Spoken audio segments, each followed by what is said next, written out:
yaitu berita mengenai judulnya ngeri-ngeri sedap ini ya. Entah masih ngeri-ngeri sedap atau enggak ya, tergantung konstelasi politik hari ini, yaitu PA212 anggap Prabowo tak perlu jadi capres lagi di 2024. PA itu Persaudaraan Alumni 212 yang selama 3 tahun berturut-turut mengadakan, istilah mereka adalah pertama demo besar-besaran pada tanggal 2 Desember 2016 dalam konteks Pilkada DKI.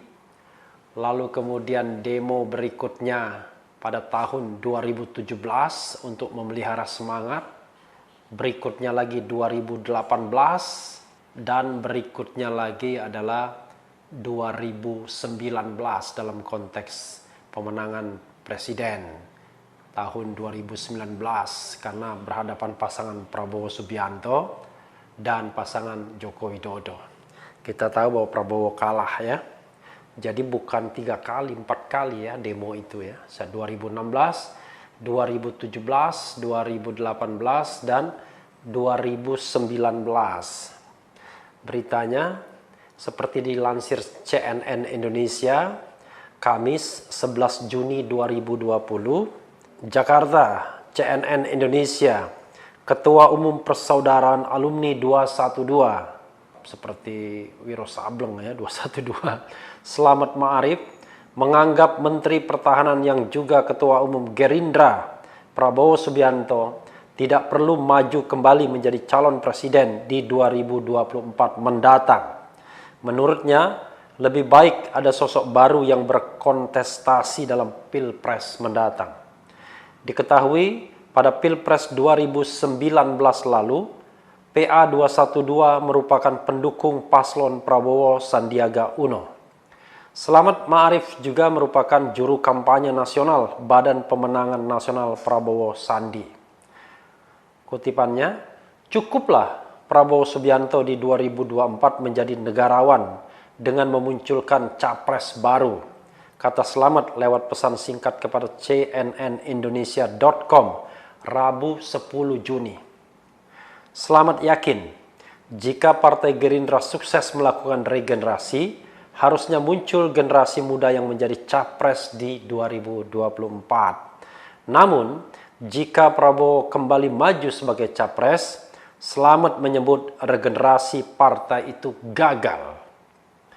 Selamat tidak mengatakan bahwa alumni 212 bakal kembali mendukung Prabowo jika benar-benar kembali maju sebagai capres seperti 2019 lalu. Dia hanya menyampaikan bahwa ada hal yang sulit dilupakan oleh alumni 212 dari sikap Prabowo. Setelah kalah dari Joko Widodo, Prabowo memilih bergabung dengan kabinet rivalnya itu. Prabowo diangkat menjadi Menteri Pertahanan dan Gerindra bergabung menjadi koalisi pemerintah. Kutipannya, karena umat punya catatan sendiri kepada Prabowo Subianto yang susah untuk dilupakan, kata Selamat. Pilpres 2019 pengalaman sendiri bagi kami dan untuk perjuangan kami ke depan. Prabowo sudah finish. Biarkan saat ini Prabowo Subianto menikmati dan menyelesaikan tugasnya sebagai Menhan, tambahnya. Jadi sudah finish, walaupun finishnya di urutan kedua, bukan finish urutan pertama. PA212, kata Selamat, akan terus mengawal jalannya pemerintahan. Bukan berarti mengikuti langkah Prabowo yang bergabung dengan pemerintahan Jokowi. Kami akan terus berjuang untuk tegaknya keadilan dan melawan kezaliman di Indonesia di bawah komando ulama teristimewa Habib Rizik Syihab, tutur Selamat. Sebelumnya, Sekjen Gerindra Ahmad Muzani mengungkapkan Prabowo Subianto siap maju kembali menjadi calon presiden pada Pilpres 2024 mendatang. Itu bisa saja terjadi jika kader dan masyarakat menghendaki. Wah, ini bahasa diplomasi, bahasa normatif. Kalau kader menghendaki, rakyat menghendaki, ya tergantung yang bersangkutan mau atau tidak ya. Kalau yang bersangkutan mau biasanya tidak perlu tanya-tanya lagi kader atau tanya-tanya lagi rakyat ya. Biasanya tergantung surveyor saja. Kalau surveyor mengatakan, Pak, Bapak surveinya nomor 1, barangkali Pak Prabowo tertarik juga untuk maju kembali. Tentang pencalonan presiden, Pak Prabowo sekali lagi meminta agar segenap kader Partai Gerindra bersabar. Pada saatnya nanti kita akan mengambil keputusan yang terbaik, kata Muzani dalam video yang dilihat cnnindonesia.com di akun Instagram Partai Gerindra @gerindra Rabu 10 Juni. Wah, ini tanda-tanda mau kalau begini ya. Tanda-tanda mau tapi menunggu tanda-tanda alam. Kira-kira begitu ya. Jangan-jangan juga menunggu sinyal istana juga. PA212 sendiri merupakan organisasi pendukung Prabowo pada Pilpres 2019 lalu. Termasuk kelompok yang dekat dengan Prabowo dan berperan besar dalam penggalangan massa pendukung. Mereka juga sempat menggelar reuni akbar pada 2 Desember 2018 dengan mengundang Prabowo. PA212 bersama GNPF Ulama dan FPI juga menyelenggarakan Ijtima Ulama untuk menyatakan dukungan kepada Prabowo Sandi. Ya, itu berita yang akan kita uber. Ini menarik ya. Karena kenapa? Karena di 2024 itu Presiden Jokowi tidak akan mencalonkan diri lagi. Karena konstitusi membatasi masa jabatan presiden itu 2 kali saja, ya, 2 kali 5 tahun, dan sesudahnya tidak bisa dipilih kembali. Kalau tidak ada perubahan yang luar biasa, misalnya perubahan konstitusi, maka ketentuan konstitusional tersebut akan tetap berlaku. Masalahnya adalah siapa yang kira-kira akan menjadi calon atau kandidat kuat 2024 mendatang. Survei yang dilakukan Indobarometer di awal 2020 ini misalnya menyatakan bahwa Prabowo Subianto masih menjadi kandidat paling kuat sebagai calon presiden. Bahkan angkanya waktu itu jauh sekali dibandingkan kandidat-kandidat lainnya seperti Anies Baswedan misalnya. Ada juga nama-nama lain ya, Sandiaga Uno, Ridwan Kamil atau Ganjar Pranowo. Tapi jangan lupa karena konstelasinya kan masih 2020. Sementara pemilihan 4 tahun di muka, yaitu 2024. Kita tidak tahu apakah kemudian loyalis Prabowo masih akan setia mengusung yang bersangkutan. Tadi saya iseng-iseng WA Sekjen GNPF Ulama, Gerakan Nasional Pembela Fatwa Ulama, yang juga muncul organisasi ini pada saat Pilkada DKI 2017. Kata Sekjen GNPF Ulama, bagi PA, GNPF, dan FPI, Prabowo sudah selesai bro. Jadi rupanya 3 organisasi penopang yang kuat ini yang banyak ditakuti orang ya. Karena dianggap ini the right wing ya, sayap kanan yang sangat ekstrim.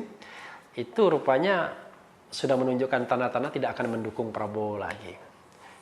Kita paham bahwa mungkin mereka terluka karena Prabowo akhirnya mau masuk kabinet, lalu kemudian diberikan jabatan Menteri Pertahanan. Padahal jarang sekali terjadi, ya. Ada sebuah kontestasi politik, lalu tiba-tiba lawannya justru menjadi menteri. Ada misalnya Hillary Clinton dengan Barack Obama, tapi jangan lupa Hillary kalahnya bukan dalam pemilihan presiden, dia kalahnya dalam konvensi Partai Demokrat. Dan jangan lupa mereka satu partai. Nah, kalau ditanyakan kepada saya apakah saya mendukung Prabowo atau tidak untuk 2024, gak ada kaitannya dengan saya. Saya tidak pada posisi mendukung atau menolak. Saya katakan saya seorang konstitusionalis. Kalau saya lihat dari sisi konstitusi, maka jawabannya A. Dilihat dari sisi regenerasi politik, mungkin jawabannya B. Nah, saya ingin mulai dari konstitusionalisme dulu. Kalau kita bicara perspektif konstitusi, ya tidak ada halangan. Karena konstitusi membatasi mereka yang sudah pernah menjabat untuk jabatan ketiga. Sebagai contoh misalnya kemarin, Wakil Presiden Yusuf Kala mengatakan bahwa dia ingin maju lagi untuk periode ketiga. Memang tidak eksplisit mengatakan, tapi paling tidak dia mengupayakan agar ketentuan konstitusional tersebut bisa ditafsirkan hanya presiden yang dibatasi untuk 2 periode. Tetapi tidak untuk wakil presiden. Dan kita tahu bahwa dalam jabatan sebagai wakil presiden, Yusuf Kala sudah 2 kali. Pertama periode 2004-2009, masa pemerintahan SBY. Kedua adalah 2014-2019, masa pemerintahan Jokowi. Sehingga dia sudah 2 periode untuk jabatan wakil presiden. Tapi untuk jabatan presiden belum sama sekali. Karena ketika pemilu 2009, pasangan JK Wiranto atau JK Win ternyata lose. Ternyata kalah. Bahkan cuma nomor 3 dibandingkan dengan pasangan SBY Budiono dan kemudian pasangan Mega Prabowo. Tetapi untuk Presiden Jokowi sudah 2 periode, bahkan berturut-turut, sama seperti halnya Presiden SBY, 2 periode dan berturut-turut juga, sehingga baik SBY maupun Jokowi tidak bisa lagi maju sebagai calon presiden. Bagaimana dengan calon wakil presiden? Nah, ini ngeri-ngeri sedap sesungguhnya, tapi masa sih dari presiden mau menjadi wakil presiden? Kalau di pilkada iya, tetapi kalau di pemilihan presiden dan wakil presiden rasanya sangat tidak elok ketika seorang presiden mau turun menjadi wakil presiden. Rasanya nggak mungkin, ya. Betul-betul seperti tidak ada orang lain saja dan kemudian betul-betul haus jabatan kalau begitu. Jadi secara konstitusional tidak ada halangan bagi Prabowo untuk maju sebagai calon kembali. Bahkan tidak ada pula halangan usia. Jadi untuk usia hanya ditentukan batas minimal, yaitu 40 tahun. Tapi maksimal nggak ada. Mau 60 tahun, 70 tahun, 80 tahun, 90 tahun. Sepanjang masih sehat, mungkin saja. Nah, dalam konteks ini bukan mungkin Bu Mega juga tertarik menjadi calon presiden lagi, ya. Walaupun usianya sudah di atas 70 tahun. Kenapa? Karena memang tidak ada halangan konstitusional. Itu satu sisi, Sobat RH sekalian. Tapi kalau sisi yang lain, ya saya sama seperti pandangan mereka ini, PA212 atau pandangan beberapa pengamat lainnya, yang menginginkan adanya regenerasi politik. Jangankan untuk 2024, untuk 2018 saja, saya kalau mau frankly speaking sangat tidak mendukung Prabowo menjadi calon presiden lagi. Kalau Jokowi wajar karena incumbent, petahana biasa dia kemudian dicalonkan kembali. Tapi kalau kemudian rematch, itu lagi calonnya, waduh sangat tidak menarik. Pilpres 2019 kemarin. Karena itulah bagi saya, 2 hal yang harus dilakukan. Pertama, buang, hilangkan, hapuskan, enyahkan yang namanya presidential threshold. Dan berikan kesempatan pada generasi-generasi baru yang sedang mekar-mekarnya dan sedang golden age-nya untuk bisa berkontestasi dalam Pilpres 2024. Pertama, presidensial threshold. Berkali-kali saya katakan, tidak ada alasan untuk mempertahankan presidensial threshold. Ini hanyalah sarana untuk melimitasi, untuk menghilangkan, untuk menumbangkan penantang potensial di awal. Jadi ini justru produk yang sangat kejam, sangat inkonstitusional. Karena dia bisa menggergaji, memotong calon-calon potensial. Ya dengan cara yang seperti saya katakan, kartel politik bekerja, memborong semua partai politik sehingga tidak menyisakan calon kecuali 2 saja. 1 kartel besar dan 1 mungkin kartel kecil. Kira-kira begitu ya. Jadi tadi kemarin itu kartel besar Jokowi berpasangan dengan Ma'ruf Amin, kartel kecilnya Prabowo berpasangan dengan Sandiaga Uno. Nah, saya pribadi tidak menginginkan hal seperti itu lagi. Yang saya inginkan adalah kontestasi itu terbuka, karena itulah ciri demokrasi. Kalau dengan terbukanya kontestasi dan dikaitkan dengan keberadaan partai-partai politik yang ada, maka kalau peserta pemilu bisa mengusung calon presiden, ya, maka sekarang ini paling tidak 9 partai punya hak constitutional right untuk mengusung calon presiden dan wakil presiden. Jadi yang punya hak itu adalah 1 PDIP, 2 Gerindra, 3 Golkar, 4 Nasdem, 5 Demokrat, 6 PKS, 8 PAN, dan 9 P3. Oh, satu lagi PKB, jangan lupa. Jadi 9 PKB. Itulah partai-partai yang punya hak constitutional right untuk mengusung calon presiden dan wakil presiden. Walaupun 9 partai ini pula yang mengebiri hak mereka. Paling tidak partai-partai kecil dan menengah. Saya berharap bahwa undang-undang pemilihan umum ke depan tidak lagi mempertahankan presidensial threshold. Walaupun ketentuan ini selalu ingin dipertahankan oleh partai-partai besar seperti Golkar, PDIP, dan mungkin sekarang mau dipertahankan oleh Gerindra juga. Nah, harapan saya ada kesadaran untuk membongkar ini semua agar kemudian kontestasi lebih terbuka. Dengan kontestasi lebih terbuka, saya berharap majulah Anies Baswedan, majulah Ganjar Pranowo, majulah Hovifah Indar Parawansa, majulah Ridwan Kamil, majulah pula bibit-bibit lainnya. Dari daerah ada Gubernur Sulawesi Selatan, kemudian ada beberapa calon potensial lainnya termasuk di partai politik. Ada pemimpin partai politik yang masih golden age, yang masih muda. Baik partai-partai lama maupun partai-partai baru seperti Gelora misalnya. Nah, sehingga kontestasi Pilpres itu kontestasi yang betul-betul terbuka. Semua orang bisa bermimpi menjadi presiden, tetapi jangan lupa, ya, akhirnya orang terbaiklah yang akan terpilih.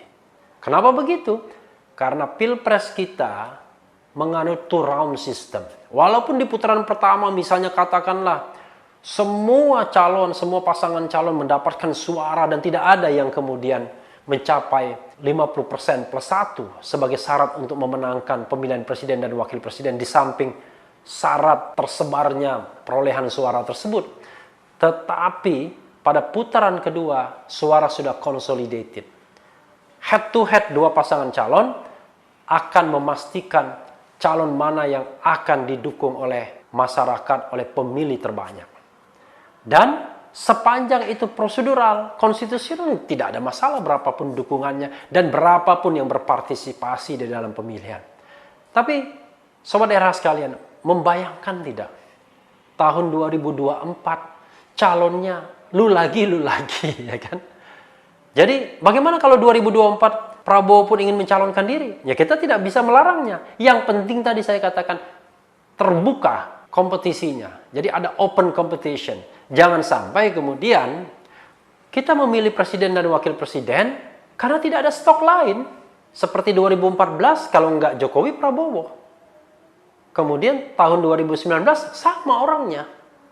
Seperti ada kemandekan regenerasi. Paling tidak 5 tahun kita mengalami kemandekan regenerasi. Mudah-mudahan, ya saya tidak tahu ya, ambisi manusia kan biasanya tidak terbatas. Tapi kan Pak Prabowo sudah kalah 3 kali sesungguhnya. Bahkan 4 kali kalau dihitung juga 2004. 2004 kalah dalam konvensi Partai Golkar. 2009 kalah sebagai wakil presiden berpasangan dengan Ibu Mega.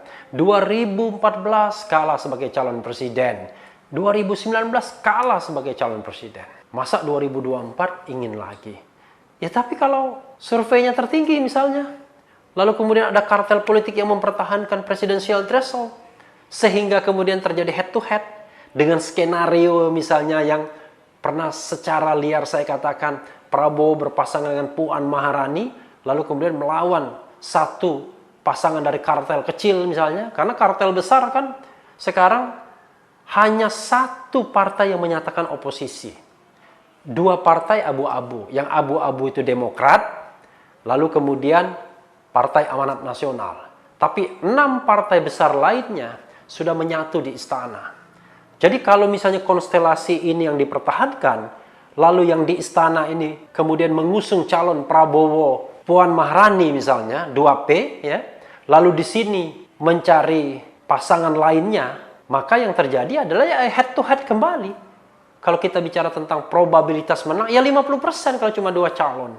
Sehingga tidak heran siapapun yang bisa menjadi pemimpin kartel atau dimajukan oleh kartel politik besar tersebut berpikir bahwa peluang menang besar sekali. Sama seperti kemarin. Semua orang berlomba-lomba menjadi calon wakil presidennya Presiden Jokowi. Karena mereka tahu mereka akan terpilih. Dan ternyata yang untung adalah Ma'ruf Amin.